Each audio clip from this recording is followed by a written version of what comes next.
Welcome into another episode of Sober in the States Soccer. This is Chris, the MLS card guy. I am joined as always by Nashi, our co-host. How are you today, buddy? Doing well, mate. Yeah, excited for this one. We had some big performances, some big games this weekend to get to. So I'm excited to hear your take. I didn't get to catch that many games. My family was in town from the UK, so a lot of family time. But I want to dig into your knowledge and expertise from watching them games. You said you caught a few this week, right?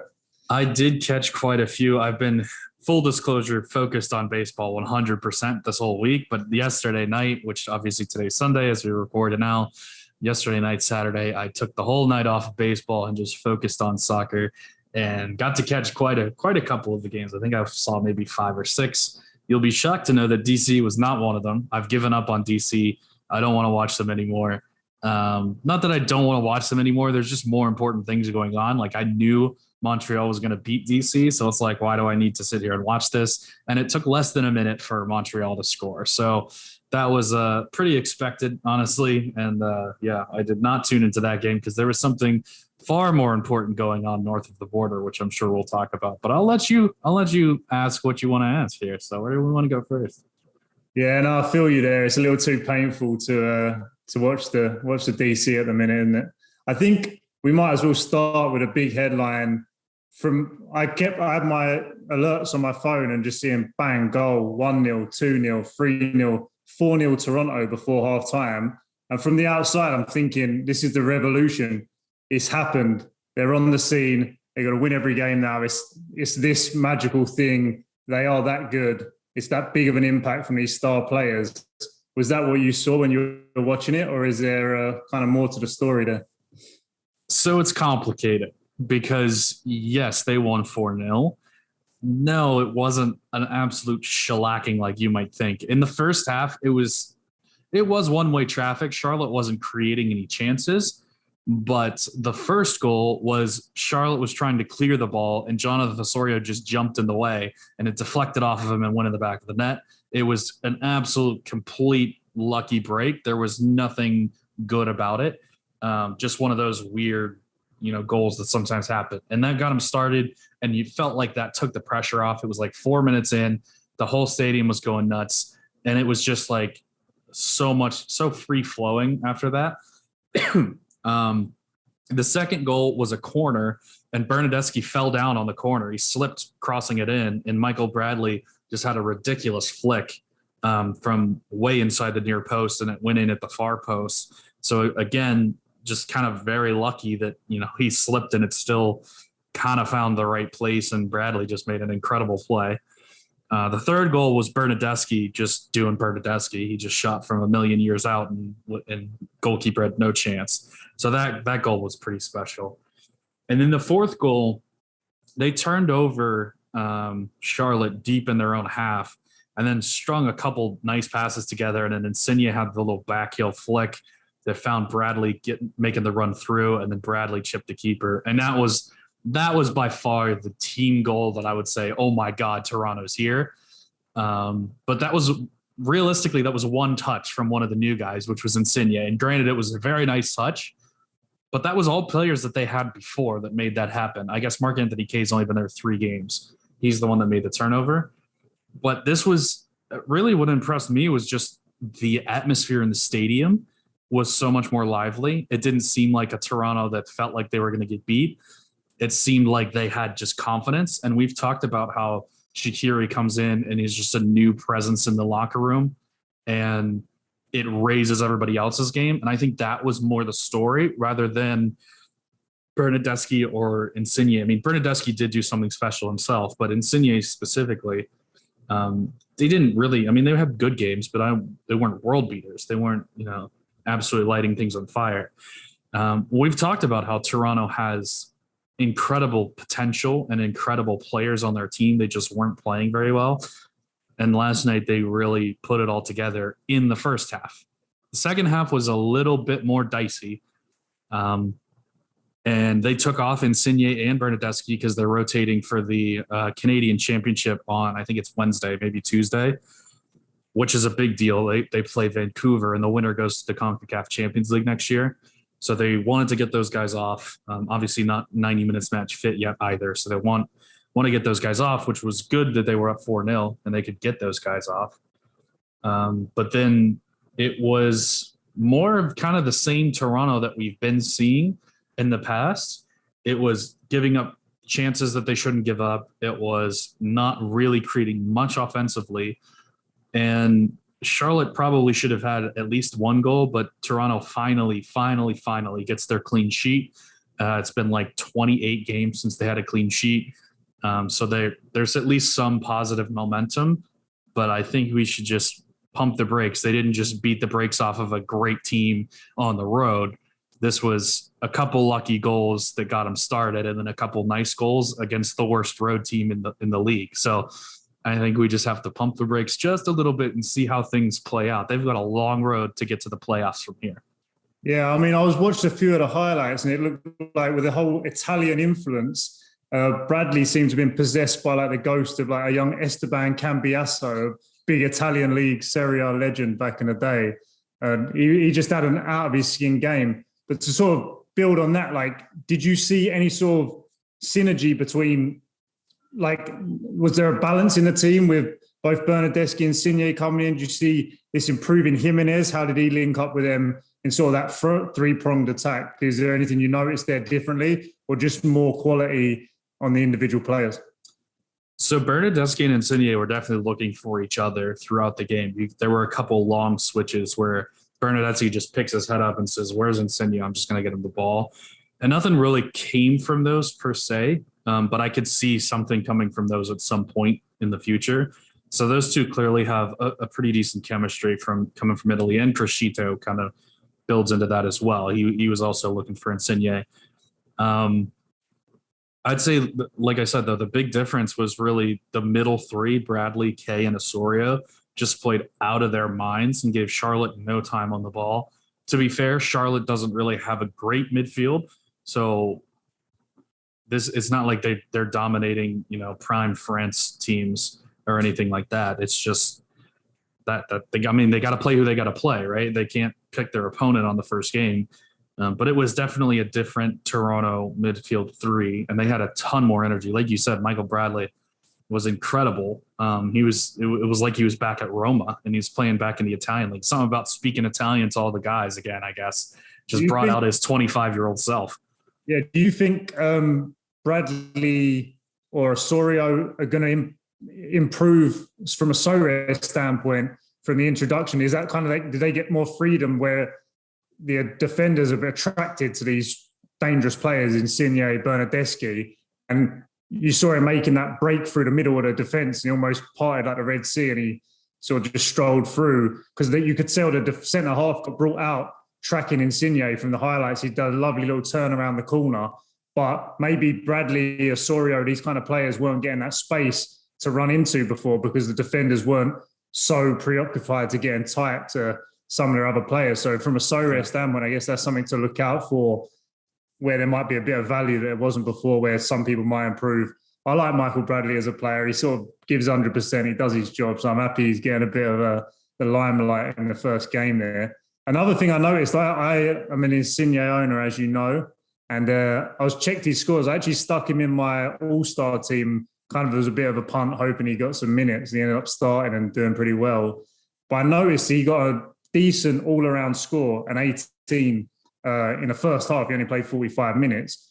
Was that from like set pieces or like on the eye? Where were you seeing that score from? Because that got me excited. As much as the 4-0, I'm not a Toronto fan. I'm excited for the league, but from a Sorare player, I saw that 18 AA in the first 45 from a forward card, and I thought we might have something on our hands here. Did you see anything on the field that was happening in that way? Yeah, for sure. I mean, he was taking the set pieces from Toronto was attacking the right. So he was taking set pieces from the left side as we're looking at the screen. Bernardeschi was taking the corners on the right side. They didn't really have any free kicks to see who would take those. But yeah, I mean, it looked like they were splitting the set pieces. And Insigne just didn't have any negatives, I think was the thing. He didn't ever give the ball away. I think it was 92% for passing.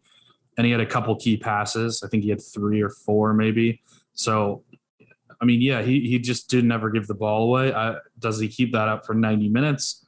I mean, he played a heck of a game if he can keep that up for 90 minutes and have like 8 key passes. That's a big score coming. I don't think you're going to see 93% passing every single game. You're gonna go on the road to some of these real teams that are not Charlotte that can press you a little bit. You're going to start traveling. I mean, like we said, they play Vancouver in the midweek away at Vancouver. So flight from Toronto to Vancouver is no joke. Then they fly back to play somebody. I don't even remember who it is, but I know they play on the East Coast next. So yeah, I mean, we'll see. We'll see if we can keep it up. It was certainly a good start, but I don't know if we're expecting 36 all around every game. I am. That's why I've got my fingers crossed. Yeah, but I mean, and a decisive, right?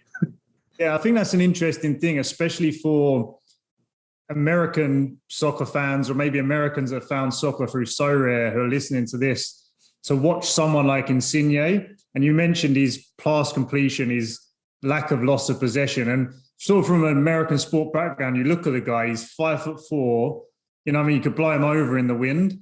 But that is the beauty of football, of soccer, or whatever. Someone with that stature, obviously we see it with Messi, who's like a freak. But Insigne, with his intelligence, the way he'll position his body, the way he'll make his first touch move away from the defender. So you can't grab him, you can't put a body on him. And just, if you want to watch that quality of player and sort of learn the sport as well as sort of play the game, he's a beautiful player to watch, to understand some of them nuances. Because like you said, I kind of thought that, you see, it's a really physical league, the MLS, the travel and everything. And I kind of really rooting for him to kind of bring awareness to that kind of side of the game, because he is a genius in his own right. To do it in Europe, to play in Europe at the level you have, when you essentially have no physical attributes. So he's not particularly fast, he can't head the ball, you know what I mean? He's not strong, he's not quick off the turn. So you'll see the elite level technicality, understanding, movement, positioning in a player like that. And it's great to see in the MLS. And obviously he's had an impact, and them stats are telling. And like, that gives me a little bit of hope too for the Sorare side of things, because you don't want to see him giving the ball away, getting bullied, getting in these running duels. It seems like he's found his stride there. So I'm backing him to kick on from him. So he doesn't have no physical attributes. I mean, he's quick. He does have a lot of technical ability. And the other thing with him, his center of gravity is so low to the ground that he's really good balance. So he can kind of turn really well. It's not like he's just like this random dude off the street that has somehow found magical Messi boots and he's just going off. Yeah, but he's not like a Messi 5'5", where he's like really quick, really agile, like beating man after man. It's all upstairs, it's all in the head. And yeah, I think that translates really well to the Sorare matrix, as we saw in Italy, and I think we'll see in over here too. So yeah, I'm pretty excited about him. For you, the last thing on that was, who were you more impressed by, Bernardeschi or Insigne on their debut? Because Insigne is the big name signing, but Bernardeschi coming in at 28 years old, he's prime Italy international, played at the top level his whole career, unbelievable quality. And I feel like he's kind of, people excited about it, but if it was in isolation, it would be a much bigger deal. But he's kind of in the shadow of Insigne a bit. What was kind of your takeaway there? Yeah, from first game, it was Bernardeschi. I mean, you score a goal like that and you're not really going to be beat for man of the match, except by Michael Bradley. You had two unbelievable goals. But yeah, Bernardeschi had a better game than Insigne for me. And I mean, Insigne was good. I'm not saying he wasn't good, but the whole team was good. You know, there was just space everywhere. It was more just kind of Charlotte not really defending very well. And just honestly, Charlotte looked like they had gotten off the bus not expecting Insigne and Bernardeschi to play in this game. And they were just like, what do we do now? Like, they're just looking around like how are we supposed to do this? And they just kind of stood there like deer in the headlights and didn't do anything. And there was just space everywhere. So, I mean, yeah, I mean, I would say Bernardeschi had a better start, not to diminish Insigne's start at all. And not to say that Bernardeschi will be a better player than Insigne going forward. Just, I mean, Bernardeschi scored and Insigne had a nice assist, but that was really his biggest contribution for sure. Yeah, that's the last thing you need if you're stepping off the bus at Charlotte. See the team sheet, see these two superstars making their debut against you, the crowd going mental. You know, I mean, you're already up against it on a bad away form. But yeah, Charlotte are a team where, yeah, like it sounds like they got a little bit unlucky in this game. They're just not getting the rub of the green, especially away from home. Little things going against them, decisions, bad breaks. And teams go through that and it happens. So maybe they can keep pushing towards the end of the season. What other games did you catch this weekend? So that was the one that I watched in full, Toronto, Charlotte. I flipped over and saw a little bit of Orlando and Philly, like the last 15 minutes or so. And I just have to say how unbelievable Philly is week after week after week. They just get results when you feel like they shouldn't get results. There was let's say a controversial call in the box on Antonio Carlos trying to get a penalty late in the game in stoppage time. Probably should have been a penalty, but don't get the call. Philly comes out with a 1-0 win in Orlando away. And Orlando, interestingly, did not rotate for their game against the New York Red Bulls. Red Bulls, we are recording this late enough to know that the Red Bulls have rotated, for their US Open Cup semifinal in the midweek. But anyway, Orlando put out basically their starting lineup, and they're trying to pick up points here at home. And it just didn't happen. Like, Philly just continues to grind out result after result. And I'm not sure that we're really giving them enough credit. Like, Bedoya was out for this game, and they just popped in Jack McGlynn, and off you go. You know, there was just no drop-off. Yeah, talking of Jack McGlynn there, I've seen him play a little bit, and he looks a really exciting player on the ball, especially really silky, technical. And they've got a few of these youngsters who really look like they have genuine chances of being top players in the MLS, if not further than that. Do you think if they start to lock up their playoff spot, can we as managers, as Sorare players, so I've been debating picking up some of these guys. I saw McGlynn super rare on auction this week, and I'm pretty tempted. Do we start seeing a bit more of these guys integrated in as the season goes on, maybe to save some of the starters for the playoffs? Or are Philly just going to keep doing what they do and just put their guys out every week and grind them in? So that's not Jim Curtin to rotate. He loves to put the same starting lineup out there every single week. That being said, these guys have earned a chance, more than earned a chance. And when he does put them in, like when Bedoya gets suspended or whatever happens to one of the starters, they're going in and playing really, really well. So it's like you can't keep them out of the team forever. But that being said, you can't really drop any of the Philly starters. Like, Philly just has a really good, deep team. So, yeah, you'd like to see some rotation. But, I mean, they're 1 point ahead of New York City, and they've played one extra game.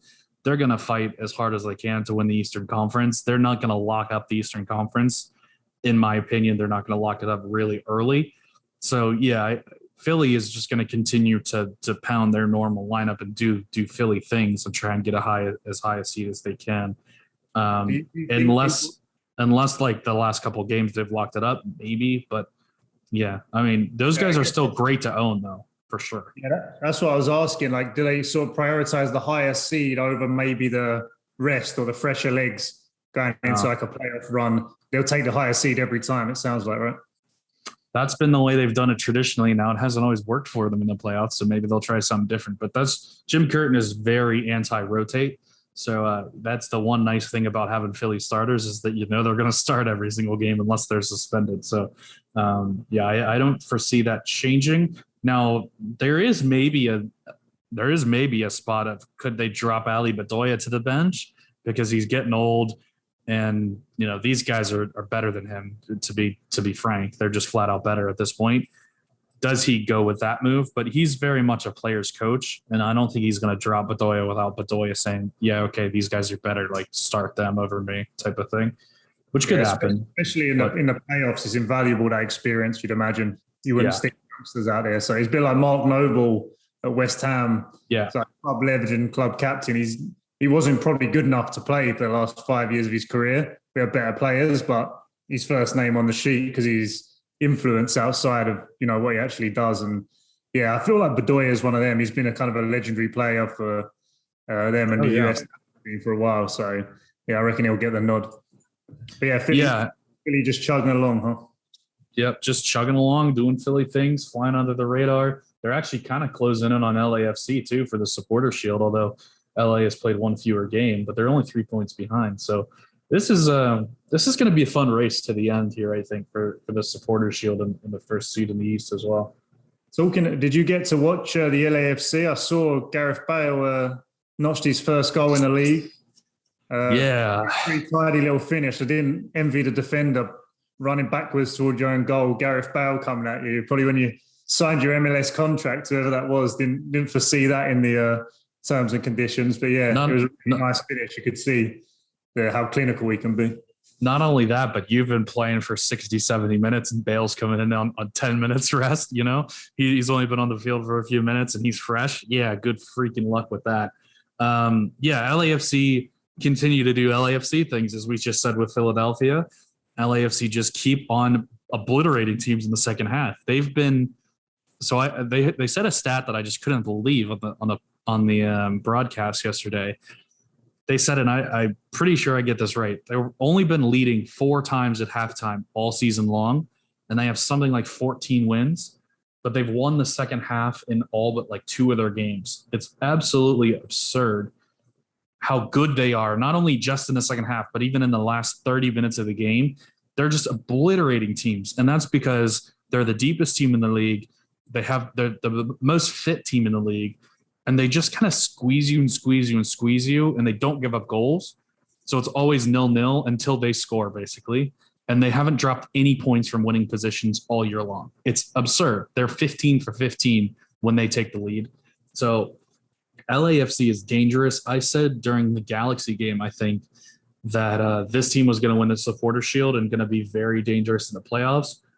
They've come down a little bit. So some of the teams are kind of closing in around them a little bit, but they're still easily the deepest team in the league, and I would not want to play them in LA come playoff time, that's for sure. And that seems like a bit of a nail in the coffin for SKC, that result. When we're talking about the West, which we'll look at the West a little bit this week, they seem to be cut adrift now, starting to build to next season. What do you see from them? Is there any players or any things you think they can do to sort of look ahead? Or card holders in particular? We know we've got Johnny Russell, who's a big Sorare player there. Think he's going to stick around, or you're trying to move out of him? I don't know. It'll be interesting to see. I mean, Sporting does this sometimes, though. Like, they had a season, I think it was 2 years ago maybe, where they were just horrible, finished like 21st in the league. And then they kind of bounce back and come back. It might have even been last year. This might be back-to-back bad years. But yeah, they do this from time to time. I don't know that it's anything to super worry about, but yeah, I mean, you give some of the younger guys chances. You see what you get from Pulskamp. I think you just start him the rest of the year. To be fair, I don't know why he hasn't been starting before this, but Melia's gone out with a hamstring, so it should now be fully Pulskamp's job until Melia comes back, which will probably be, I would say, 4 weeks, known hammies at least. So we'll see what we get from the youngster and see if he's worth keeping around. You've got Cam Duke, who's a nice little piece. See what he can bring. And you've got guys like Jonas, who I actually thought was pretty good. He was pretty lively and he moved really well against LAFC, but his finishing product was horrific. So interesting to see kind of what they get from some of these younger pieces throughout the rest of the season. But yeah, I don't think Sporting's getting back in it at this point. I think we can kind of go ahead and write them off. We can write off DC. San Jose is in that boat. I think we can kind of write them off too. They're closer than Kansas City is, but that was a massive, massive game that they blew in Portland, being up 1-0 and not being able to finish. So, yeah, I think there's a few teams now that we can kind of write off. Chicago not being one of them, surprisingly. Yeah, massive result. Like, when you're on paper going away to Vancouver, and I know you have a few bits to say to sort of pipe down my excitement a little bit, but that's a massive result. I'm not expecting as a fan there to go and get 3 points, put 3 goals past them, because they've been pretty solid this year. And yeah, there's some momentum there. 3 points off the playoff line.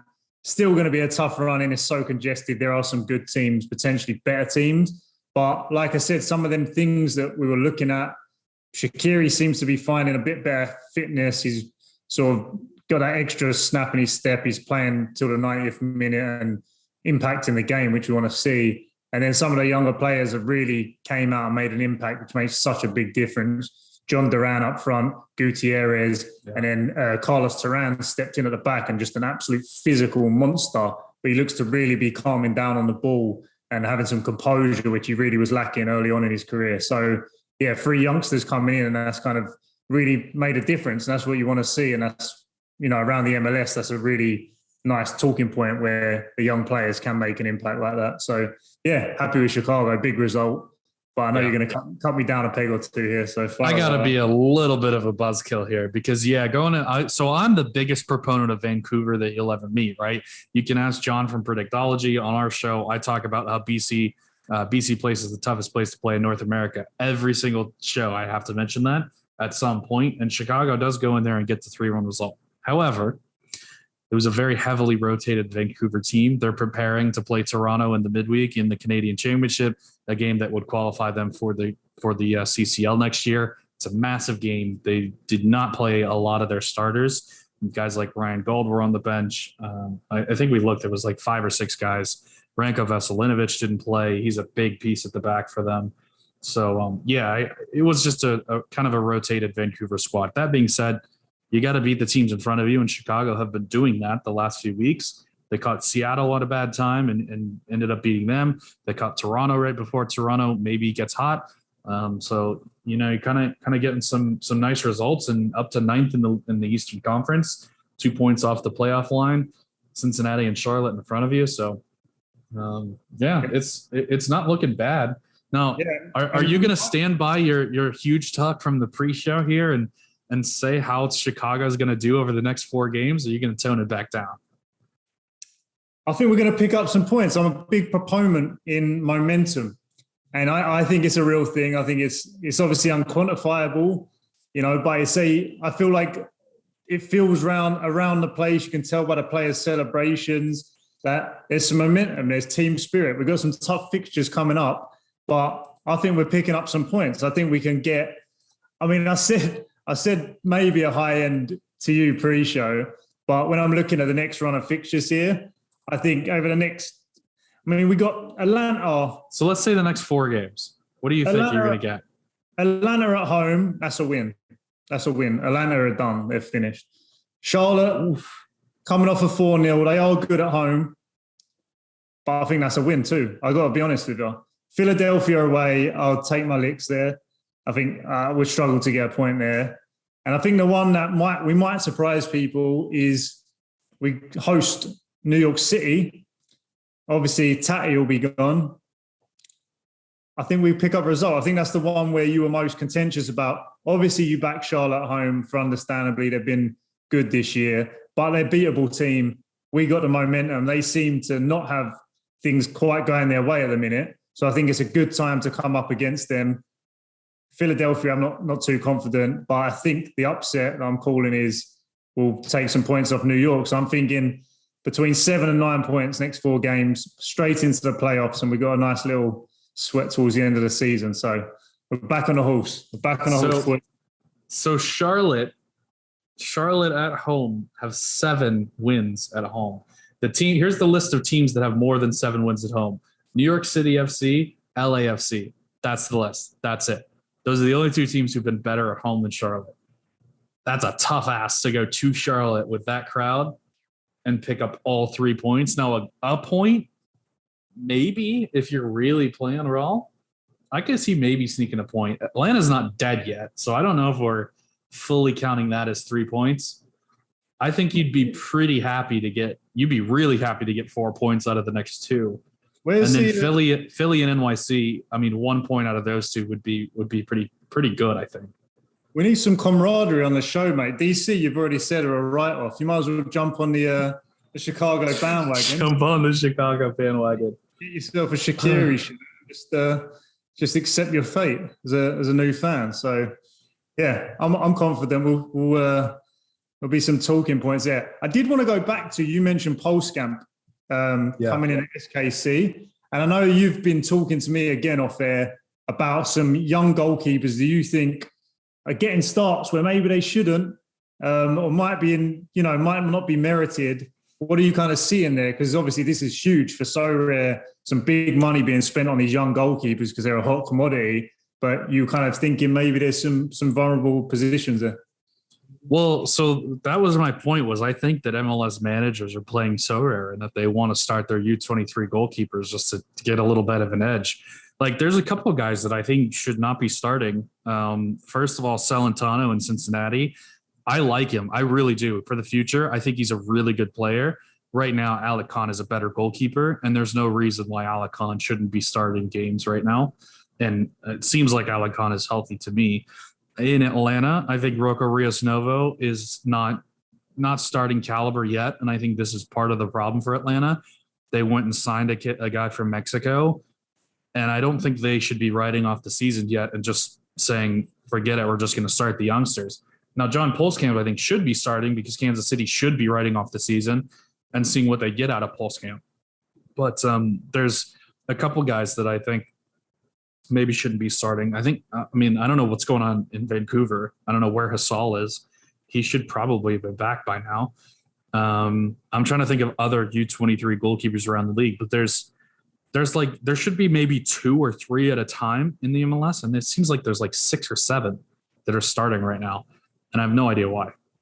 Yeah, no, it's a little hotbed right now. I don't know whether they've seen the Gargoyle money and thought we'll have a bit of that, or maybe there's a chance. But yeah, maybe. I mean, the US has been known to have some good goalkeepers historically, so maybe there is just talent coming through, or maybe there's a bit of a transfer strategy because they're a hot commodity. But yeah, it's a bit of a phenomenon right now. But like you said, I get a little bit tentative to buy some of these guys because I know how fickle these managers can be in the league. So just a little word of warning for people out there.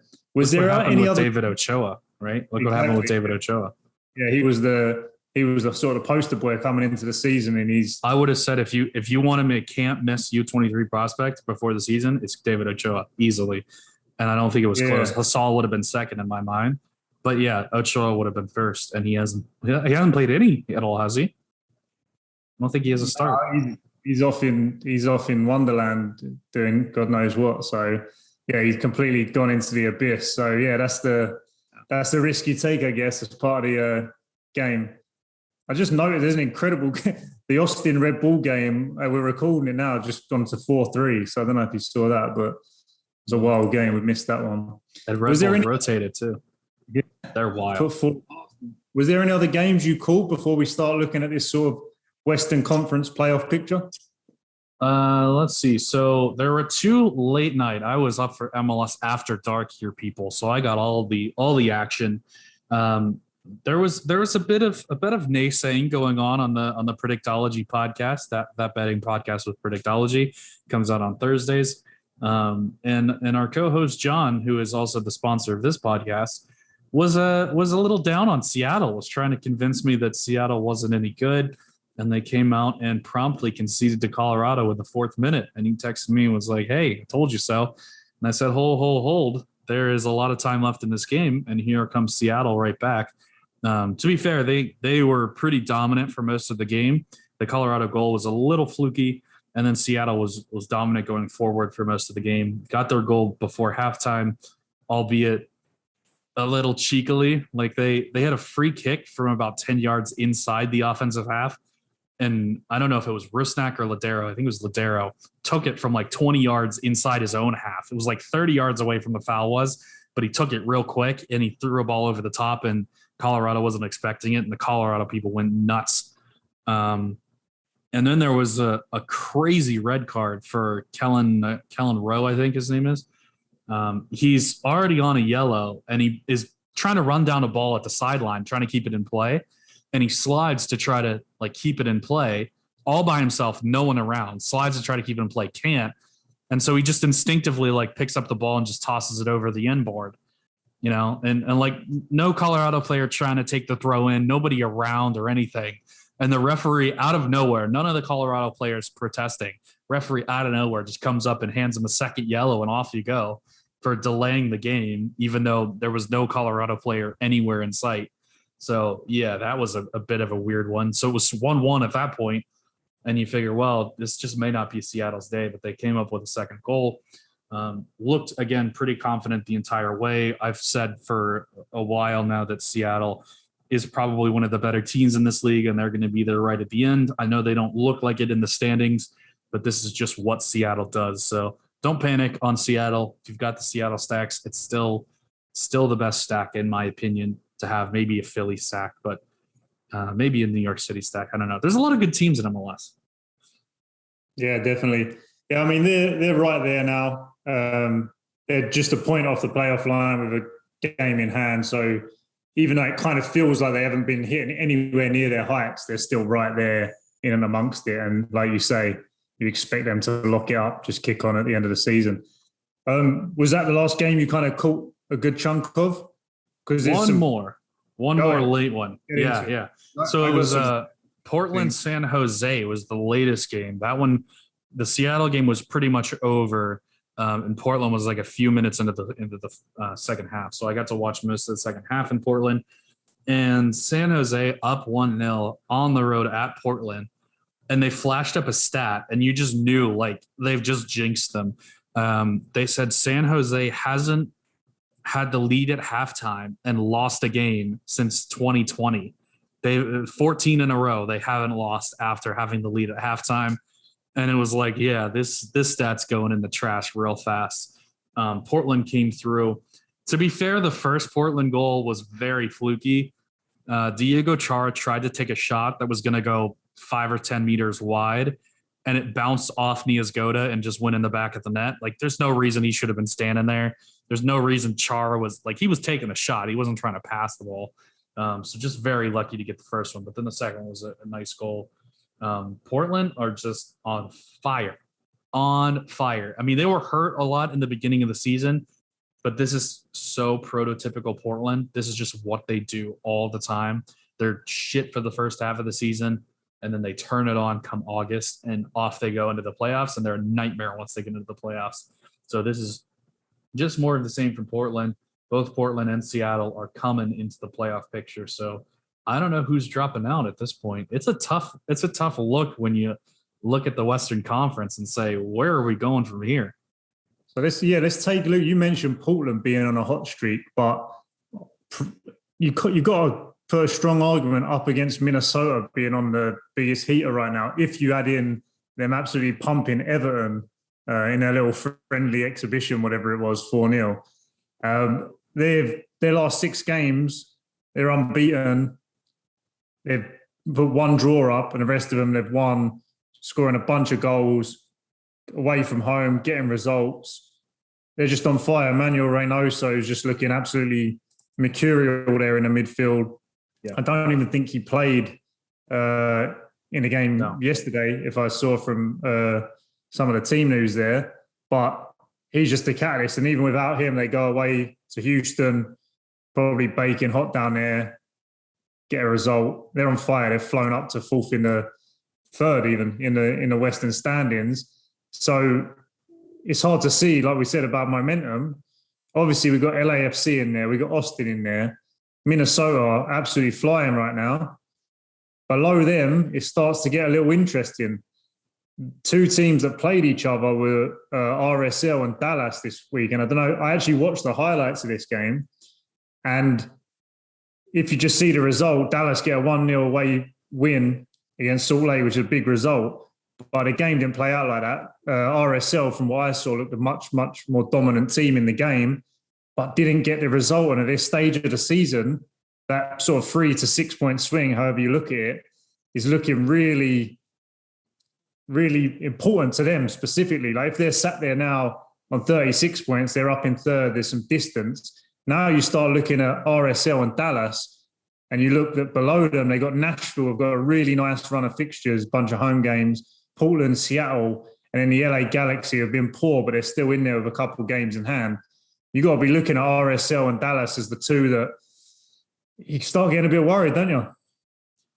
Yeah, and RSL dropping points at home too, which is they've absolutely made a living off of the winning games at Rio Tinto, and they drop points to another team that I think is going to be pretty close to that playoff line come the end. Because I can't see – I mean, Portland and Seattle are going to make it for me, and then the top 3 are going to make it for me. And then it becomes, okay, we've got 2 spots left, right? I'm counting that right? 1, 2, yeah, 2 spots left. And we've got RSL, Dallas, Nashville, LA Galaxy, and Vancouver. Vancouver's got a lot of ground to make up. And they're just not getting enough results on the road. They have just a really poor start to the season. So they can come back, but it's going to be like they've dug themselves a big hole. So if all these teams were even, I'd say Vancouver is probably slightly favored for me. Nashville is the other one that I think is got a pretty good shot to make it. So that kind of leaves RSL and Dallas fighting for that last spot, right? Like maybe Vancouver gets into that fight. I can't see how the Galaxy get back into this. I'm looking at it, and like I said, that was a debate we had earlier in the season. I had kind of a take that I thought RSL were going to hold on, and it's starting to look a bit dicey now. I mean, looking at the performance, I just quickly looked up the stats for that game. Like I said, I didn't watch it, but RSL had 25 shots, 5 on target, 70% possession. They lose 1-0. So it's maybe they haven't put in a poor performance, but it's the business end of the season and you've got to get results. And Dallas have gone away from home, not really performed great and got a result. And that's what counts now. And they're in it and you can't count them out. They've got the talent too. So now I'm looking at RSL, Dallas, Nashville and the Galaxy. Realistically, they've got to win tonight. They're playing Atlanta, kicking off pretty shortly, I think. That's a must-win game for them. But they're definitely still in it if they can figure it out. I struggle to look past Nashville just because they have, I don't know how many years, but they just got such a favourable run in, like home games from their stadium thing at the start of the year. They just got home game. So between them 3 teams, yeah, it's tough. I think I got to back RSL from what I saw in their performance. They've been getting results. But yeah, the Galaxy feel like they've been poor all season, but they're banging it. And Dallas are just a weird team where they have a bunch of talent, but sometimes they just don't turn up. But they got a good result. So, yeah, I'm with you. I'm putting Nashville in there as a lock. And I think it's between RSL, Dallas, and the LA Galaxy for who wants it the most. So, yeah, I can't argue with that. If you're a big goal differential guy to show you kind of how good the team is for moving forward, Dallas is +7 goal differential, RSL's +1.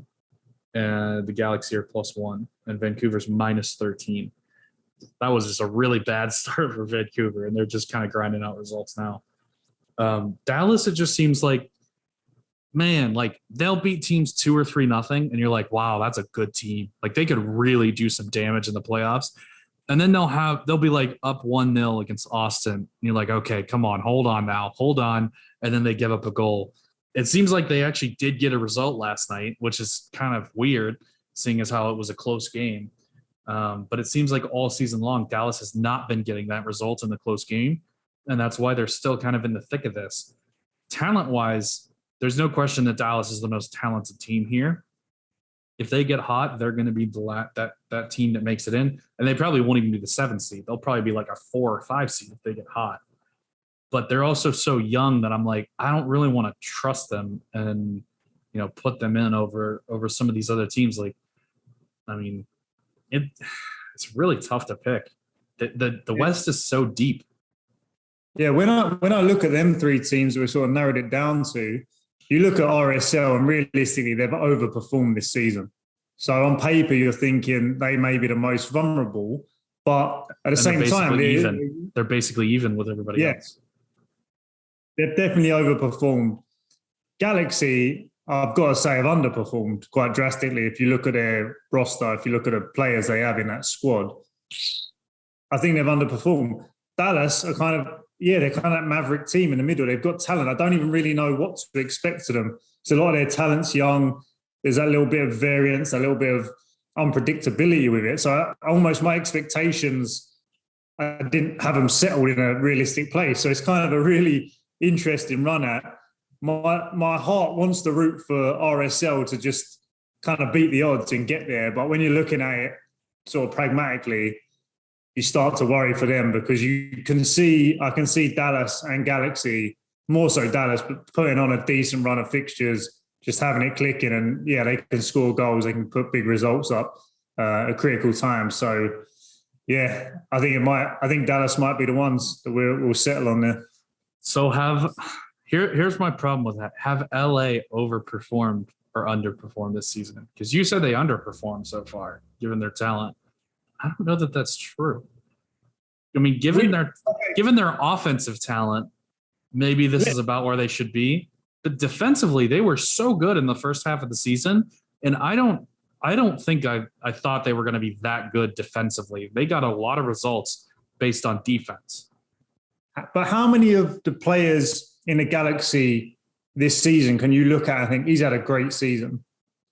There's not too many. Like who individually, who's kind of smashing it, overperformed from what you thought. And you can pick out 5 or 6 guys that just haven't done it anywhere near their potential, from their team. And they're big players, they're designated players. Costa, more is expected from Hernandez, I think, from most people. Kevin Cabral, DP, non-existent all season. Even their fringe players haven't done the business. The one who I'd say is stepped up is DJ. He's been absolutely phenomenal of late. Yeah. But there's still definitely more juice in that team if these other guys can start contributing. Douglas Costa, I've actually been watching. I watch a lot of Galaxy games because obviously I'm over here on the West Coast, and he's been horrendous all season, like absolutely embarrassing as a professional footballer. But the last couple of games, he's looked healthier, looked fitter. I don't know what it is. Obviously, he's been out pretty much on and off all season. He'll probably pull his hamstring tonight, but he's looked a bit sharper. He's been trying to beat people, get on the ball, where earlier in the season, he was almost just receiving it and trying to get rid of it. It looked like he couldn't run, I don't know if it's a fitness, a shape thing, or like you say, coming into the league. But if someone like him can just kick on and give another 50% even to what he has been, maybe that can make the difference. So that's kind of what I mean. Whereas RSL, if I'm a fan of theirs or I'm looking at them, I think I'm proud of every player. Every player's almost overperformed. Like, where's the extra juice in that? You know what I'm saying? So that's kind of how I'm looking at it on an individual level. I understand what you're saying defensively. Maybe there are some frailties there, but there's not many players at the Galaxy where I think he's maximised his potential this season. Yeah, I mean, I definitely see what you're saying. On the offensive side, I think they've underperformed. On the defensive side, I'd say they've overperformed, though. They've given up 27 goals this year going into tonight. We don't know the score of this game. That's 8. There are 18 other teams that they're better than defensively. And last year they were in the bottom 5 for sure in far as goals allowed. So they're way high. They've given up way less goals than I thought they would.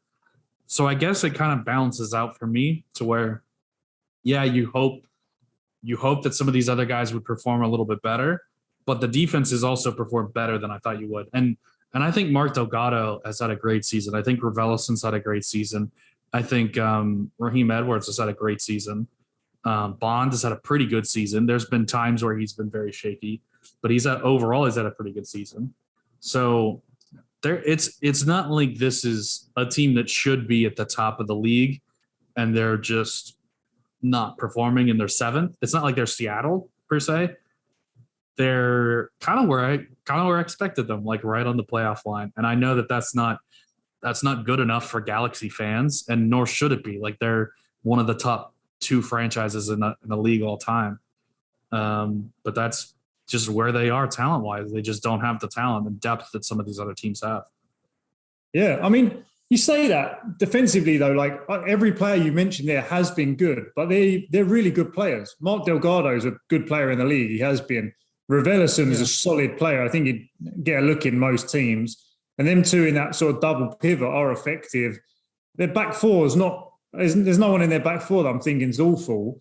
So I don't think they're like having like Jonathan Bonds just having unbelievable games, just carrying the team. So like I said, if they can click up front, if they can get it working and start putting in more goals, I got to back the Galaxy to have more in the tank than RSL. But yeah, that's the beauty of it, isn't it? That's the opinions coming in. Maybe that's my West Coast rose-tinted weed glasses, Venice Beach glasses coming out there and rooting for a local team. Do they have more? Would you rather have Dallas's front 3 or LA Galaxy's front 3? Dallas. I'd say Dallas front 3 pretty easy, but front 6 on paper before the season. I would still take Dallas front 6. Before the season, though, it would have been a lot different conversation, I guess. If you looked on paper at the front six of LA, Yeah, sort of. But like they got Douglas Costa for free from like Gremio or something. Like some team in Brazil didn't want him, and it's like, how good is he really? I mean, I know he was at Bayern. Like he was a world class player, but clearly there's just something where he just doesn't want to put in the work to be an elite player anymore. So you kind of could have kind of figured that out beginning of the year. Chicharito is like 150 years old. So how much can you really expect from him? You know, he just doesn't have the legs anymore. Cabral, I would say Cabral is probably the biggest underachiever in my eyes because I thought he'd have a pretty good season. But like, it's not like LA has the top three players in the league here. Like, let's be fair. No, I wouldn't say so, but I really am a big fan of Efra Alvarez. I actually really like good, but he doesn't play a lot. Yeah, I like what Grand Sur can bring. They got Victor Vasquez in that sort of 10 role sometimes. He's an experienced player. They've got talent. There's no excuses there for them to not be scoring more goals. And yeah, like I see what you're saying. The front three of Dallas this season with Areola coming in and just being absolutely on fire, a player who's performed better than a lot of people maybe thought he would. Obviously, we know he's a good player and an established player, but he's been absolutely red hot for them. And yeah, obviously Jesus Ferreira. And yeah, to be fair, I think you got a point there. I think I would take the front three of Dallas on paper and on Sorare for now, but I think Galaxy might have some surprise in the locker. So that's the fun of the game. We got it all to watch. So yeah, good running. How important, before we sort of wrap up here, how important from a Sorare standpoint do you think them playoff games are for the value of your cards? You know, because I've been trying to sort of figure that out recently and getting a bit excited, thinking all my dusty Chicago players might be reprieved if we make the playoffs. So what's your might get one more game in there? Yeah, no, I mean it doesn't. If you make a deep run and you have the stack, it can be helpful. But I mean, it's during the European season. It's not like you're playing these guys in All-Star and there's no one else playing. I'm not sure what the situation is for Brazil and Argentina and all those. I don't know how the schedules line up this year, or like Korea and Japan too. I don't know if the MLS playoffs will go deeper than those leagues. It's possible that like you could be having Champion America with like 2 games in the Western and Eastern Conference finals. So it's possible if you can make a team of players that's going to get to those finals, then great. But we're sitting here looking. I don't have any confidence of picking even one team that's going to make the Final Four, or like one of those Eastern Conference, Western Conference finals. Because I like Philadelphia's chances. I like NYC's chances, although Ronnie Dyla leaving has maybe turned them down a little bit. And now Tati leaves, they have to replace him. So maybe that's tough, but I mean, I don't want to play them. They've got Talas Magno and all kinds of Santi Rodriguez, all kinds of talent in that team. New York Red Bulls, they're going on the road and rotating against Austin and winning 4-3. Are you kidding me? Even a team like Columbus could make it. And then in the Western Conference, LAFC, we've talked about them at length. Austin is still a great team, even though they lost tonight. Minnesota's on fire.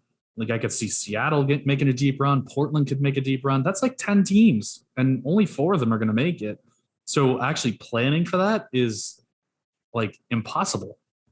Yeah, no, I see what you're saying. Do you? And even if you're the 1 seed, that's only 1 game between that and the Eastern Conference Final, the Western Conference Final. You just have to win 1 game, so you only get like 2 extra games, tops. Right. Do you see? So it seems to me that this happened where the downturn of sort of the MLS card prices have started as the European season starts to kick up now. Yeah.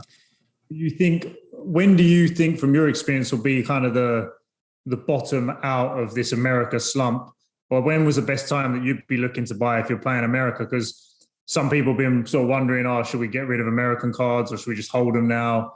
What's your kind of general thoughts? Because you've done the MLS cycle a couple of times through now.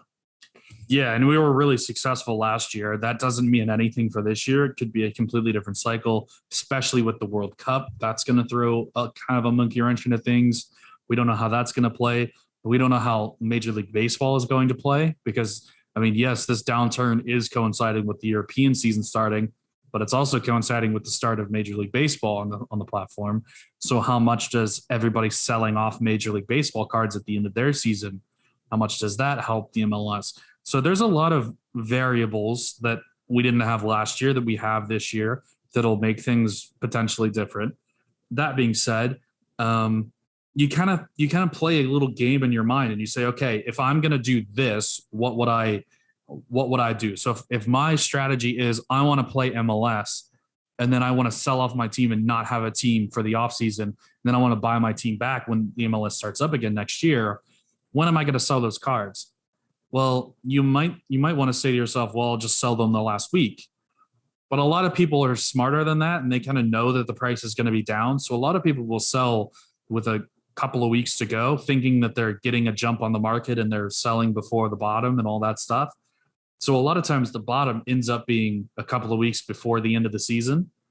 And then on the reverse side, it's okay, if I'm going to buy a team at the end of this MLS season and hold it all the way through to the start of next season and try to grow my value by just holding the card, which is a completely valid thing. That's what I did last year. How are you going to go about doing that? And you would think, okay, and a lot of people think this one-dimensionally, and they say, okay, so everybody else is going to sell off at the end of the season, so I'll wait till the last week, and then once the last week, then everybody will be selling their teams. I'll buy my team then. And they end up being a little bit late to the party. So I always try to buy a little bit earlier than everybody else. So I typically am targeting, like, I'd say if I'm trying to sell players, I say a month before the end of the year, and that's the regular season, not the playoffs. If I'm trying to buy players, I'll probably start doing that with a couple weeks to go. I don't know how, me personally, I don't know how heavy I'll get into that this year. But yeah, I would say a little bit before the start of the the end of the season, sorry, is when probably the valley will be. But that being said, you don't have to time it specifically perfectly on the valley.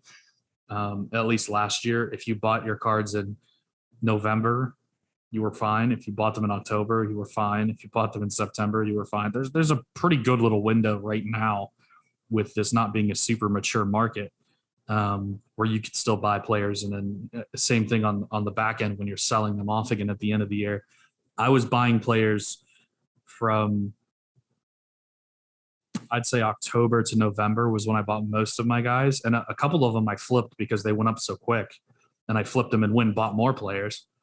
And then I started really trying to sell stuff off at the end of January, which was a little early. I think I should have held a little longer, but yeah, you just going to want to play 3D chess and figure out when is everybody else going to do something, and then do it a couple of weeks before that is hopefully the right answer. It was a very long-winded answer, at least. I know that. That's good insight. I mean, it's tough for me coming in, like, versus some other leagues where you can you feel confident about judging a player's performance year after year, especially if they're staying in the same setup.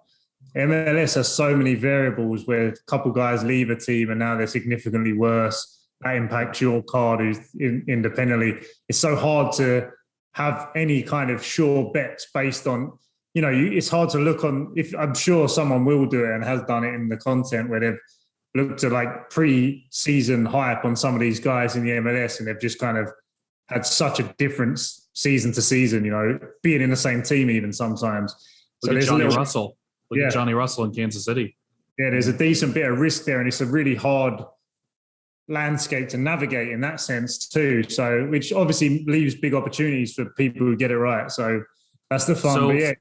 The one thing that I would say is don't pick up the last guy on the team sheet, because that's probably the one that's going to get changed. Don't go for Seattle's third best midfielder. Either go for the really top end guys. Like Insigne is not going anywhere, and his value really doesn't matter. Toronto could sell their whole team and he'd still be a good player. So you go for those types of guys, or you go for the youngsters. Like you go for the Quinn Sullivans and the Paxton Aaronsons, who didn't get a lot of time this year, but next year potentially it could break out. You go for those kind of guys, or you go for guys that are potentially going to move to a better spot. And that'll be tough to judge until we get closer to that. We'll have a ton of stuff. I mean, I was following on the YouTube channel last year we followed, the expansion draft and the free agency period and all this different stuff that happens in MLS and the transfer window and all that stuff. And we'll cover all of that as we get to it. It's just a little too early to start planning for that yet. We also have a World Cup this year that we're going to have to go through. So there's just a ton of stuff in the off season.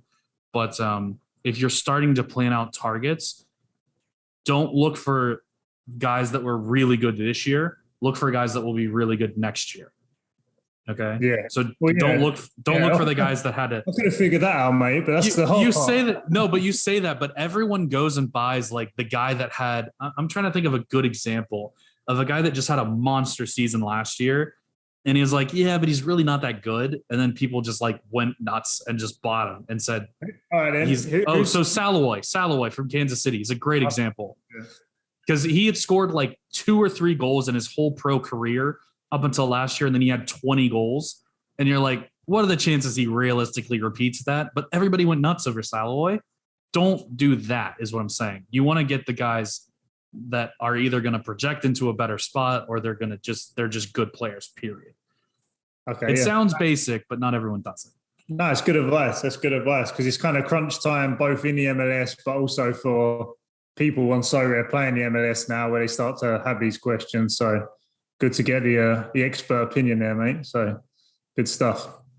Yeah. And I mean, if you've held through to now, hold until the end of the season, because I don't think we're too far from the bottom. Because we hit that, everybody plays MLS during the summer, but everybody at this point has sold their teams. So we all saw the dip in the MLS cards, and that was expected.